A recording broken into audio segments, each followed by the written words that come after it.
Hola chicos, ¿cómo están?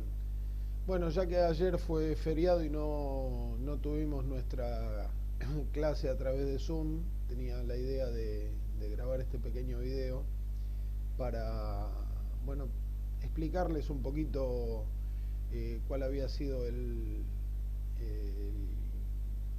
la finalidad del material que les subí de esta semana, que se llamó Residuos Peligrosos, ¿sí? Que bueno, la idea era un poquito que ustedes comprendan que dentro de la actividad industrial, no digo todas, pero la gran mayoría de las actividades son generadoras de residuos peligrosos, y ahora lo vamos a ver mirando un poquito la ley nacional de residuos peligrosos, que es la 24051, que es la que yo les compartí la semana pasada en el campus, ¿no? Un pequeño resumen donde se habla, bueno, de qué es un residuo peligroso, de los generadores de los residuos peligrosos, la manipulación, el transporte, el tratamiento y la disposición final. Esos son como, más o menos como, digamos, los tópicos más importantes que regula la ley, en este caso la ley nacional. En la provincia de Buenos Aires también tenemos una ley de residuos peligrosos que se llama Ley de Residuos Especiales, es la 11720 en la provincia de Buenos Aires. Pero bueno, vamos a abocarnos en esta ley nacional para tener más o menos una idea de cuáles son las generalidades de la ley, de qué se habla cuando se habla residuo peligroso, qué es un residuo peligroso. Bueno, un residuo peligroso es todo aquel residuo que puede causar un daño al medio ambiente, ¿sí? Y cuando hablamos de medio ambiente, puede ser de manera directa o indirecta, y ese daño puede estar ocasionado a los seres vivos, cualquiera sean, ¿sí? A los humanos mismos, a los animales, a la flora del lugar, contaminando el suelo, el agua, la atmósfera, o digamos al ambiente en general. Bueno, ¿cuáles son los residuos peligrosos? Bueno, en el resumen habíamos puesto que la lista es larga de residuos peligrosos, pero como para tener una idea, son residuos de la industria farmacológica, por ejemplo, ¿no? Productos para la salud humana y animal, todo lo que tenga que ver con medicamentos, ¿sí? Después vamos a ver otros derivados, ¿sí? Que son los residuos patológicos, que se tratan en otra ley, pero por ahora nos vamos a dedicar a los que son desechos de medicamentos y productos farmacéuticos, ¿no? De la industria química dedicada a la salud tanto humana como animal. Eh, Otros desechos de productos de la industria química también pueden ser fitosanitarios, insecticidas, herbicidas, ¿sí? Fármacos por ejemplo, fungicidas que actúan contra los hongos, desechos de la industria química en general. Entonces vamos a poner, ahí hacíamos esta división, ¿sí?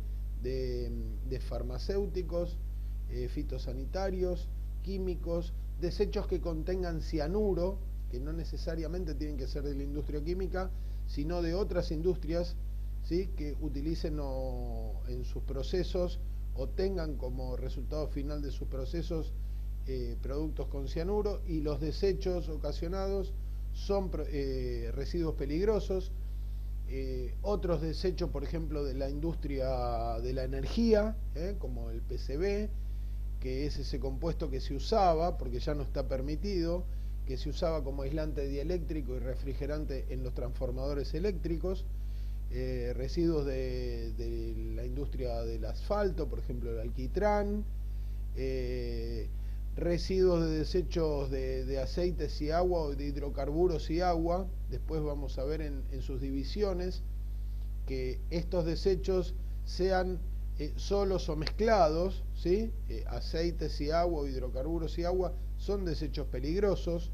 Desechos de la industria gráfica, tintas, colorantes, lacas, barnices, pinturas, pigmentos. La verdad que la lista es muy larga. Otros son los derivados de las resinas y los plastificantes, ¿sí? O las colas adhesivas y demás. Eso es como una lista genérica, ¿sí? De aquellas actividades que producen o pueden producir residuos peligrosos. Bueno, otra de las cuestiones que habíamos visto era, bueno, qué características deberían tener esos residuos para considerarse peligrosos, ¿no? Entonces, bueno, que sean líquidos inflamables o que sean sólidos inflamables, ¿sí? O sustancias que puedan, o desechos que puedan hacer combustión, ¿sí? Que puedan entrar en combustión, liberadores de gases tóxicos, ¿sí? En su contacto con el agua o con el aire, venenos que pueden causar la muerte o dañar la salud humana, y sustancias infecciosas que pueden provocar enfermedades en los animales y en el hombre.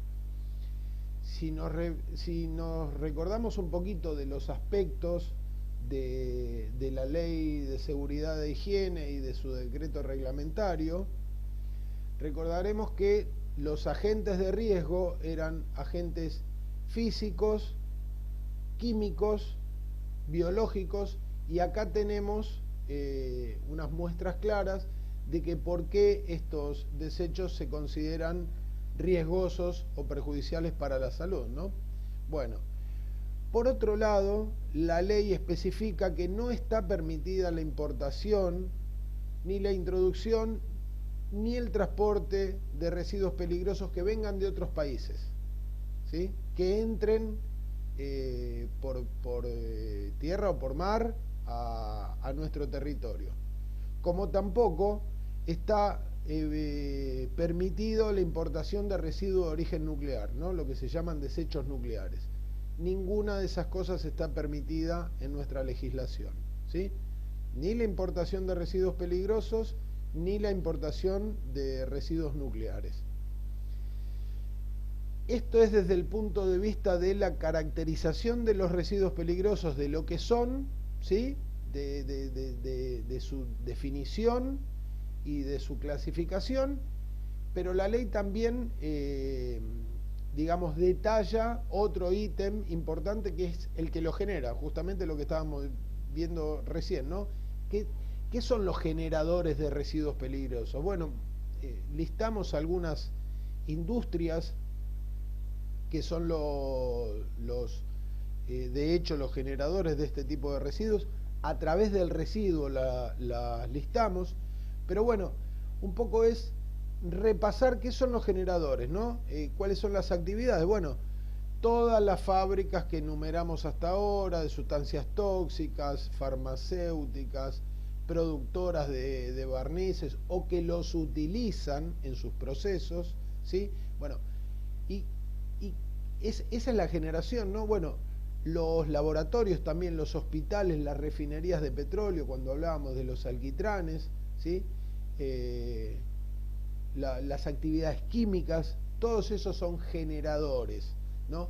El tema es qué obligaciones tienen los generadores, porque bueno, los propios procesos demandan su manipulación, y de su manipulación y transformación tal vez de materias primas o productos semielaborados en el producto final, dentro del proceso pueden tener desechos, esos procesos, como scrap o como sedimentos de los procesos industriales que forman parte de otro producto. Entonces, bueno, pero los generadores tienen ese residuo, lo generan. ¿Qué hacen los generadores para la ley o qué deberían hacer los generadores para la ley? Bueno, primero se tienen que inscribir en un registro de generadores de desechos o de sustancias peligrosas y tienen que pagar una tasa, un impuesto. Y ese impuesto va a estar en función de ¿qué? Y bueno, de la cantidad de residuo que producen y de su peligrosidad, ¿sí? No es solo por el tipo de residuo que generan, sino además por cuánto residuo generan, ¿no? Otra de las cosas que tienen que hacer es desde lo técnico tratar de tomar medidas para disminuir la cantidad de residuo que generan, ¿sí? Y separarlo y no mezclarlo con otro tipo de residuos peligrosos, ¿sí? Esto es, cada residuo tiene que tener una identificación particular, no puede ir todo mezclado. Y también, bueno, a partir de esa generación, cómo lo contienen hasta que lo despachan, ¿no? O sea, porque yo tengo el residuo y ¿qué hago con el residuo mientras tanto hasta que alguien, y ahora vamos a ver quién, lo venga a retirar? Bueno, lo tiene que envasar en contenedores aptos para la sustancia que se está envasando, identificarlos, ¿sí? O sea, definir qué es lo que contiene ese contenedor con una numeración correlativa y fecharlos, porque tiene que haber un registro de toda la producción en términos temporales, o sea, cuándo lo generé, cuándo lo envasé, qué tipo de residuo es. Después vamos a ver que hay una nomenclatura para cada tipo de residuos que tiene que estar en el contenedor de cada uno de ellos, y entregarle esos residuos peligrosos, ¿sí?, a las plantas transportistas autorizadas, que ahora vamos a ver esa tercer cadena, digamos, entre el generador, el transportista. ¿Quiénes pueden ser transportistas? Bueno, una vez que yo tengo mi lote de residuos apto para que lo vengan a retirar en sus contenedores, en un lugar que tiene que estar preparado para evitar que se mezclen, para evitar que se derramen, y si se derraman porque hay una situación fortuita que así, digamos,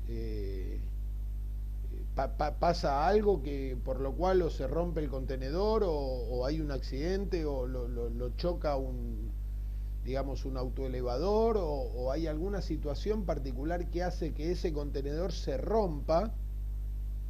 Bueno, ¿cómo hago yo para que esos tipos de residuos peligrosos no se mezclen y no se derramen? ¿Sí? La ley también prevé que tiene que haber depósitos transitorios de estos residuos peligrosos, que tienen que estar de una determinada manera instalados dentro de la empresa, en el predio, ¿sí?, con características particulares, identificados con lugares semicubiertos, con adecuada ventilación y bueno, con medios de contención y de extinción de incendio, si el tipo de residuo lo amerita, ¿no? Bueno, el otro tema es, una vez que ya tenemos todos nuestros contenedores dispuestos para entregarlos al transportista, ¿quién es el transportista? ¿Es cualquier transportista? ¿Es un flete que yo llamo de la esquina, que es el que me hace los viajes? No, el transportista es un transportista que debe estar inscripto dentro de la jurisdicción, supongamos si es la provincia de Buenos Aires, que tiene que cumplir con requerimientos específicos, ¿sí?, para hacer el traslado de estos residuos, ¿sí? Entonces no cualquiera puede ser transportista de residuos peligrosos, sino que tiene que estar inscripto y aprobado por el órgano digamos, de control. Se pueden transportar de manera terrestre o sea, lo que se llama terrestre o ferroviaria o fluvial, ¿sí? Lo que no se puede transportar es por el espacio aéreo, eso no está permitido.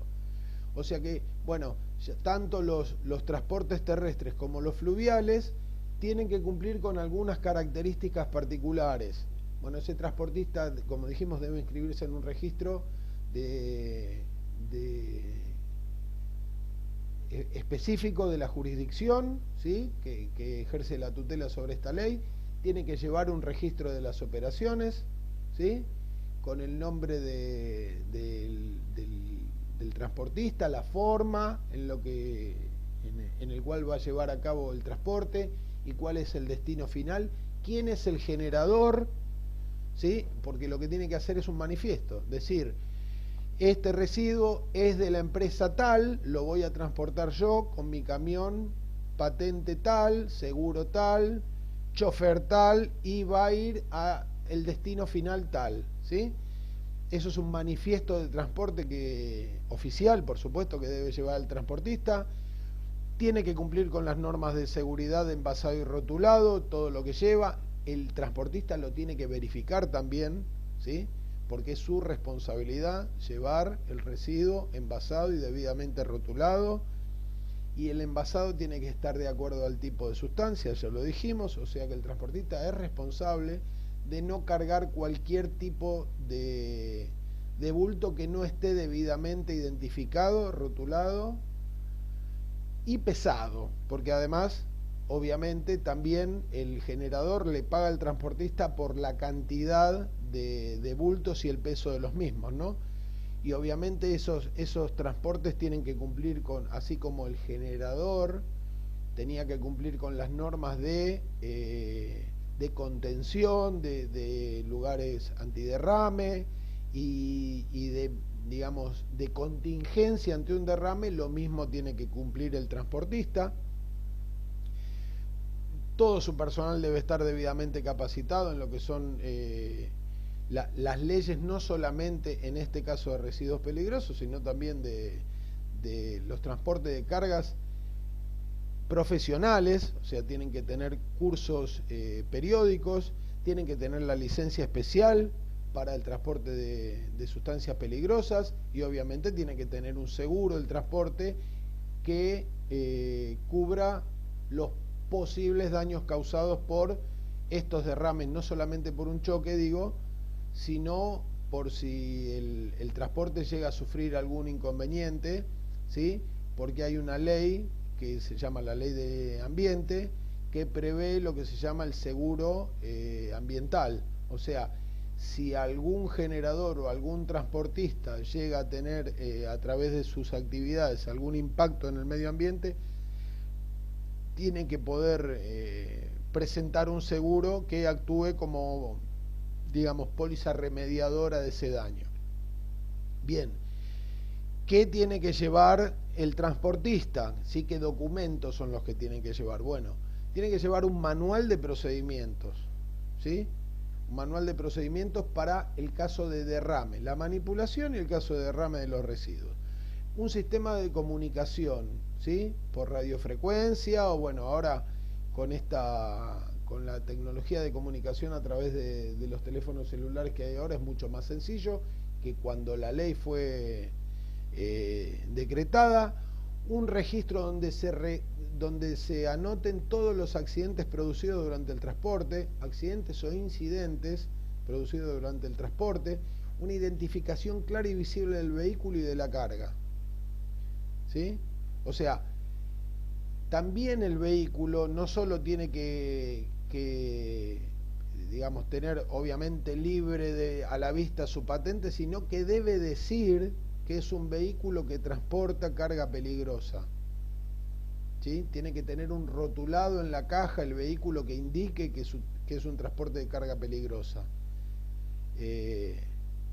Y bueno, todo esto está reglamentado por la ley. No es una cosa que cualquiera puede tomar un vehículo y decir yo voy a empezar a hacer viajes a transportar residuos peligrosos, porque infringe una ley que es muy delicada y que tiene sanciones muy importantes, además del daño que puede producir, ¿no? Tenemos el residuo, tenemos el generador, tenemos el transporte. ¿Dónde va ese residuo? ¿El transportista dónde lo deja? Bueno, lo tiene que dejar en una planta de tratamiento. Lo mismo, las plantas de tratamiento son plantas especiales que tienen que estar habilitadas a tal fin por la autoridad competente. Bueno, digamos, ¿qué es el tratamiento entonces? Bueno, es un proceso que cambia esa característica de peligrosidad que tiene el residuo, ¿sí? Y lo transforma en algo inerte o en algo que deja de ser peligroso. Por eso la palabra inerte, ¿no? Ese sería el proceso. Y bueno, esto es un establecimiento que le cambia la característica física o química o biológica, si fuese el caso, a este residuo, para reducir, mitigar o eliminar su peligrosidad, ¿sí? Son plantas especiales que tienen diferentes tipos de tratamiento, después lo vamos a ver, y que están habilitadas y tienen, digamos, un montón de protocolos que tienen que cumplir en esta cuestión entre el generador, porque tienen que llevar también un registro del material, de qué empresa generó ese material, de qué empresa trasladó ese material, o sea, el tipo de residuo, la cantidad de kilos y el tipo de bulto, y en qué se convierte ese residuo para después poder dar, digamos, un certificado, ¿sí?, de en qué quedó ese residuo peligroso X que recibimos y lo convertimos en otro tipo de residuos que deja de ser peligroso porque pierde esa agresividad, como dijimos antes.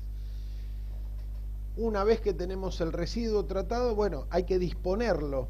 Finalmente, en algún lado hay que depositarlo, y eso es digamos, la disposición final, ¿no?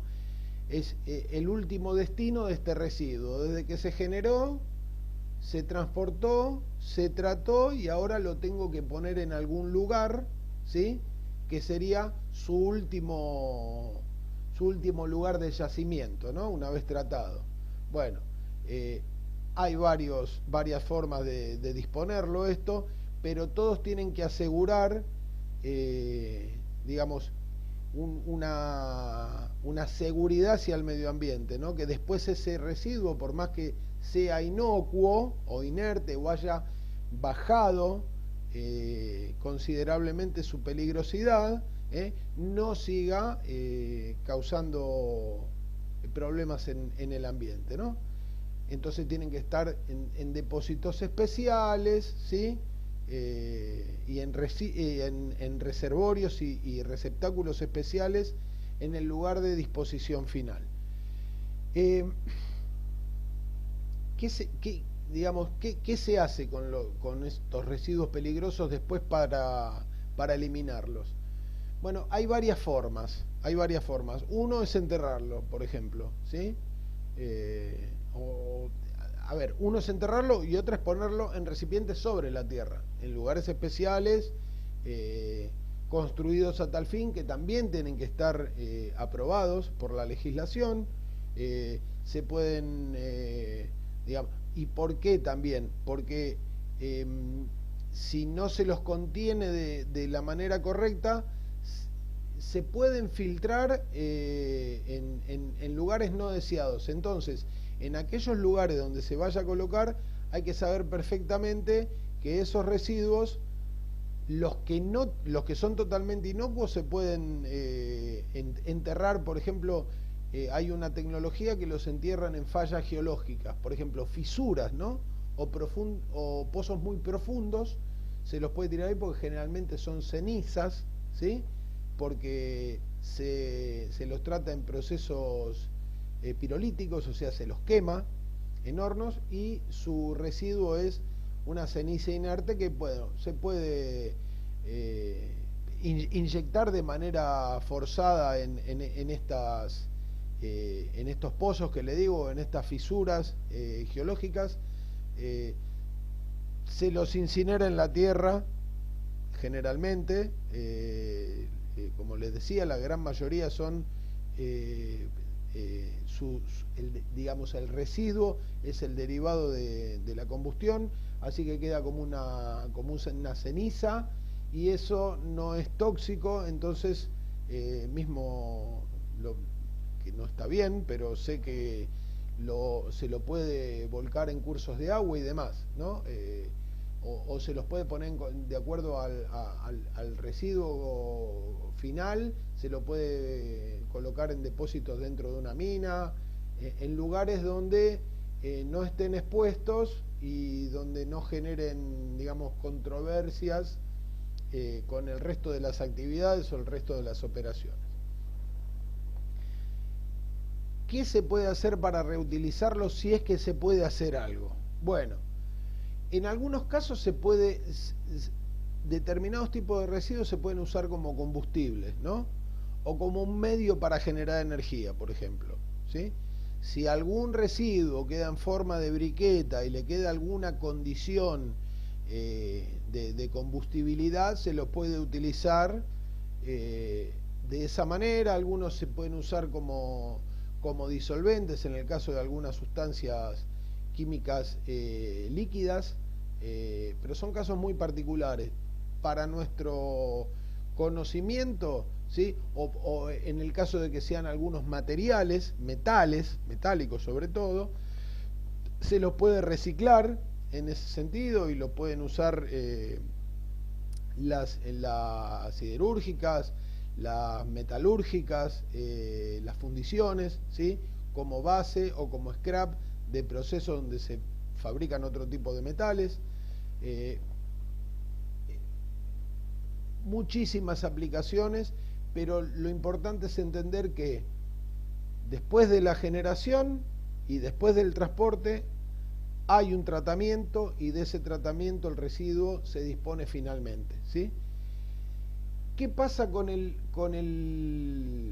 digamos, con lo que se llama el manifiesto, ¿no? El documento que expresa las características de los residuos peligrosos, ¿sí? Y todas las operaciones que se hace con ellos. Volvemos, la naturaleza del residuo, la cantidad, el origen, la transferencia de un operador al otro, el transporte, ¿no? El tratamiento y su eliminación. Eso es el manifiesto. Es un documento que expresa todo el trayecto que atravesó ese desecho, desde la industria que lo generó, desde la actividad que lo generó, hasta el que lo dispone finalmente. Ese manifiesto le queda a toda la cadena también, sobre todo al generador, que es el que tiene que presentar anualmente esa declaración y pagar esa tasa por los desechos que produjo su actividad, como les decía antes. Eso es, en líneas generales, de lo que habla la ley, ¿no? De esta trayectoria entre la materia prima o esa sustancia que se utiliza en algún proceso, que es peligrosa, que se genera como un residuo peligroso a través de su, digamos, de su manipulación y de su uso a nivel industrial, que el generador tiene que transportarlo hacia una planta de tratamiento, que ese transporte también tiene una entidad legal que tiene que cumplir con un montón de requerimientos, que esa planta de tratamientos también tiene que estar inscripta y que tiene que dar cuenta del proceso que hizo y en qué quedó ese desecho peligroso cuando se transforma ya en un residuo o en una sustancia inerte a través de del tratamiento y de la disposición final que se va a dar. En líneas generales, esto es de lo que habla la ley 24051 y también la ley 11720 de la provincia de Buenos Aires. Con lo cual, esto más o menos, yo lo que quería es que ustedes sepan, como trabajadores o como emprendedores de la industria automotriz, que hay una ley que trata de lo que son los residuos especiales, particularmente acá en la provincia de Buenos Aires, y que tiene toda esa cadena. No vamos a entrar en un nivel de detalle de especialidad porque no es el caso, simplemente que ustedes sepan cuál es ese circuito que se debe cumplir y bueno, con eso espero que les pueda generar una mejor comprensión del tema para que puedan desarrollar el práctico, que son una serie de preguntas que habla exactamente de estas cosas. Sí, el lunes que viene nos vamos a juntar, obviamente, y bueno, avanzaremos un poquito más, seguramente hablaremos de lo que son recipientes sometidos a presión, particularmente de compresores y calderas. Así que les mando un fuerte abrazo, espero que estén bien, sigamos comunicados por el campus, miren el video y cualquier duda que tienen me consultan. Les mando un abrazo fuerte y nos encontramos el lunes que viene.